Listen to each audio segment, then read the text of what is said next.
Hi. Thank you very much for all the emails I've been receiving with questions about Teslas and charging and buying used ones. One of the questions that I got recently was about home charging if you live in an apartment. What do you do? I made this video to answer that question, so I'm going to give you some ideas and suggestions here. And I've done all of this hopefully to earn your like and subscribe. But also, if you are someone who's thinking about buying a Tesla and you live in an apartment and you can't charge very easily at home, or if you already live in an apartment and you're looking for some new ideas, then this video is for you. And if you have suggestions for someone that I didn't mention, please drop a comment below and let's start a discussion. And if you'd like to send me an email too, my email is going to be down in the description. Please shoot me a message. I'd love to hear from you.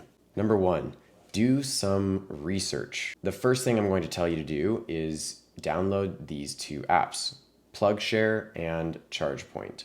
Both are free apps on the App Store, and they'll show you public chargers that you can use in your area. They'll show you everything, but use them to look in your area and find which restaurants, gyms, business areas are going to have charging stations. Sometimes they're free, most of the time you'll have to pay for them, but it still gives you an idea of what's nearby. Something else you can do for research is you can check if there are any other electric vehicle owners in your area. I've owned my Tesla for 3.5 years now, and I can't tell you how many times people have stopped me in parking lots, or one time I even had someone yelling at me at an intersection at a stoplight. The car next to me rolled down his window and he was yelling, "Hey!" And I was like, and he motioned to roll down my window, and I rolled down my window, and he was like, "Do you like having a Tesla?" And I was like, "Yeah."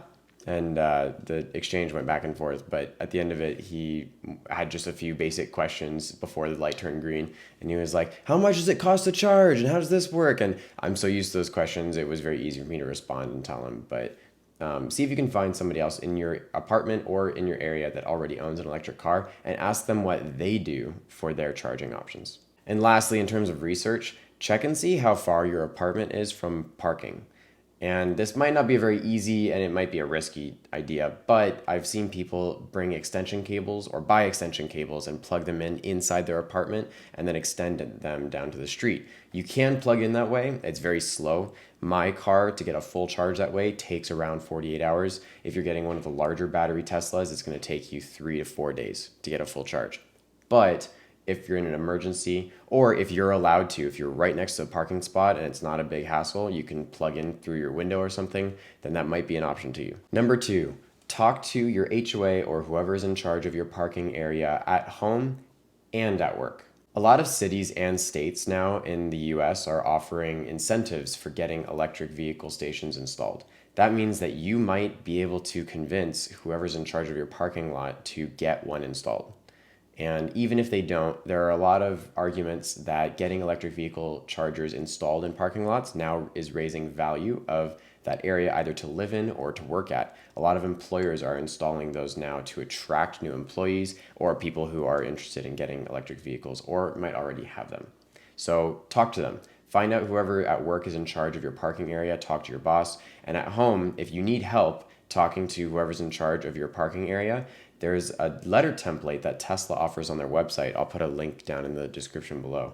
This is a really cool tool that Tesla has that they put out there to help people who are trying to have that conversation and trying to get more charging stations put up.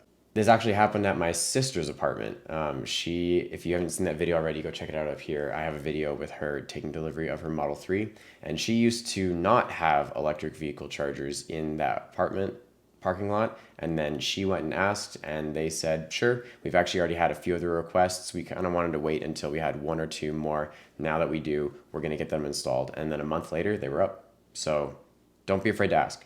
Number three, get good at planning supercharging.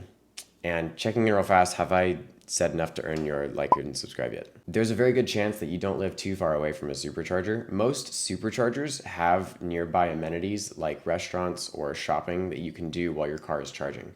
So if you live near one, do the math and figure out how long it would take for you to stop there, get a charge, maybe grab food once a week or once every couple weeks, or maybe you do have to go do a shopping trip anyways. You can plan out some of your other errands that you need to do around your charging, and it becomes not so inconvenient. It's very doable. I'm here in Las Vegas, and right around the corner from me, about 10 minutes away, is Town Square, which is a really cool outdoor shopping mall, and they have a supercharging station there with about 12 stalls.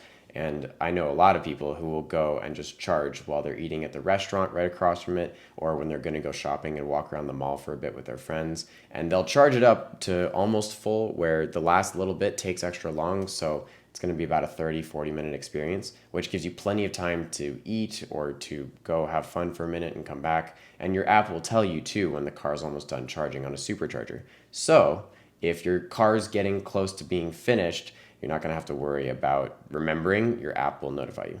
So it's a lot more convenient stopping at a supercharger and going and doing something than you think. Please do be careful if you do that though, because every minute you leave the car on at full charge, you'll get charged $1 for an idling fee. So it's $1 a minute. You don't want to have to deal with that. So be careful, make sure your car doesn't stay on doing nothing. So be careful, make sure your car doesn't stay on at full charge.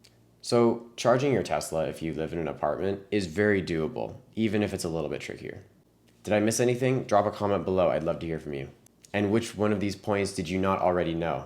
I think that a lot more people should know about them, and please do the rest of the community a favor and spread the word. Check out my video up here on the 3 secrets you should know before you take delivery of your Tesla. I've been getting a lot of emails about this stuff, so I made that video specifically to answer these questions. And thank you for the ideas and suggestions. Again, my email's down in the description if you want to send me a message.